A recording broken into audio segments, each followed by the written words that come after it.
एक समय की बात है। एक गांव के बाहर जंगल में एक सियार और एक ऊंट रहते थे। दोनों में अच्छी दोस्ती थी। दोनों साथ में घूमते थे, खाते पीते थे, बातें करते थे।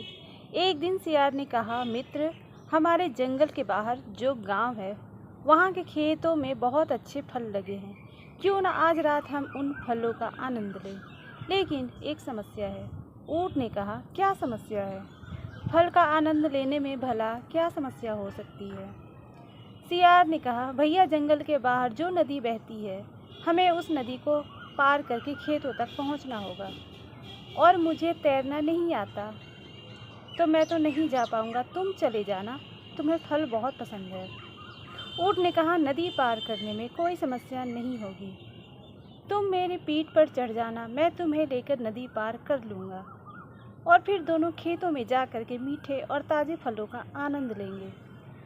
सियार ने यह कहा, तो अच्छा उपाय है। ऊंट भैया, ठीक है, फिर आज हम रात को यहीं मिलेंगे और साथ में चलेंगे। दोनों ने प्लान बनाया और अपने अपने घर चले गए।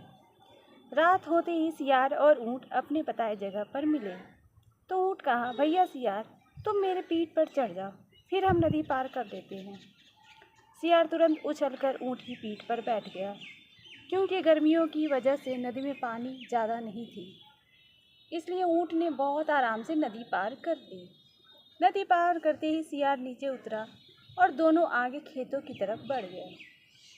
खेतों में बड़े बड़े और मीठे मीठे तरबूज थे। उसे देखते ही दोनों के मुंह में पानी आ गया। ऊंट ने कहा, चलो भैया, जल्दी जल्दी खा लेते हैं, नहीं तो किसान आ गए तो मार भी पड़ेगी और खाने को भी नहीं मिलेगा। सियार ने कहा, मेरे पास एक उपाय है जिससे हम मार भी नहीं खाएंगे और यह मीठे मीठे तरबूज भी आराम से खा सकेंगे। ऊंट ने कहा, क्या उपाय है, बताओ।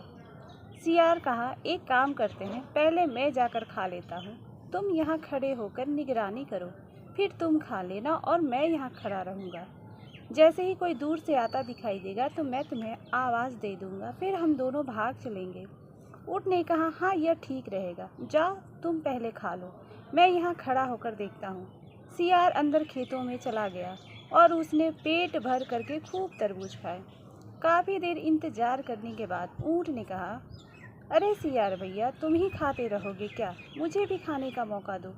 सियार ने कहा, हाँ हाँ, आ ही रहा हूँ मैं, अब तुम जाओ और खा लो, तब तक मैं निगरानी करता हूँ। उसने कहा, ठीक है, तुम यहाँ खड़े होकर निगरानी करो, लेकिन कोई आवाज़ मत करना, नहीं तो किसान आ जाएगा।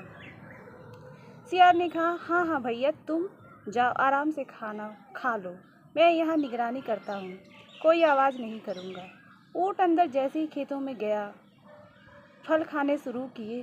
सियार ने कहा, ऊँट भैया, मुझे तो अब बहुत ज़ोरों की नींद आ रही है और अगर इस तरह चुपचाप खड़ा रहूँगा तो मैं नींद से गिर जाऊँगा। और सियार ने ज़ोर ज़ोर से जमाई लेनी शुरू कर दी। ऊँट ने कहा, नहीं भैया, अभी तो मैंने खाना शुरू भी नहीं किया, थोड़ी देर रुक जाओ। लेकिन सियार नहीं माना। उसकी आवाज़ सुनकर बहुत सारे किसान आ गए और उन्होंने देखा ऊँट खेत में तरबूज खा रहा है। ऊँट को भगाने के लिए उन्होंने उसको मारना शुरू कर दिया। किसी तरह ऊँट अपनी जान बचाकर वहाँ से भागा। सियार की इस हरकत से ऊँट को बहुत गुस्सा आया और उसने सियार को सबक सिखाने की सोच ली। नदी के किनारे ऊँट और सियार दोनों मिले। सियार ने कहा, ऊँट भैया, माफ़ कर दो, मेरी वजह से तुम्हें मार खानी पड़ गई। ऊँट ने कहा, भैया, मैंने तुम्हें मना किया था ना, तुमने तो खूब सारे तरबूज खाए और मेरी खाने की बारी में तुमने शोर मचा दिया। मैंने तो फल भी नहीं खाए और मार अलग से पड़ गई। सियार ने कहा, कोई बात नहीं भैया, अगले दिन हम फिर आ जाएंगे और अब चलो जंगल वापस चलते हैं। ऊँट ने कहा, ठीक है, आओ मेरी पीठ पर बैठ जाओ। सियार ऊँट की पीठ पर बैठ गया। ऊँट नदी पार करने के लिए नदी में उतरा और बीच नदी में जाकर के सियार से बोला, मैं बहुत थक गया हूँ, सोच रहा हूँ थोड़ी देर पानी में लेट जाऊँ तो आराम मिलेगा। मार खाने की वजह से मेरे पैरों में बहुत दर्द हो रहे हैं, थोड़ी देर यहाँ लेट जाऊँ फिर चलूँगा। सियार ने कहा, अरे नहीं भैया, ऐसा मत करना, मुझे तो तैरना नहीं आता है, मैं तो डूब ही जाऊँगा। थोड़ी ही दूर तो बचा है और नदी पार कर लो, फिर उसके बाद लेट जाना।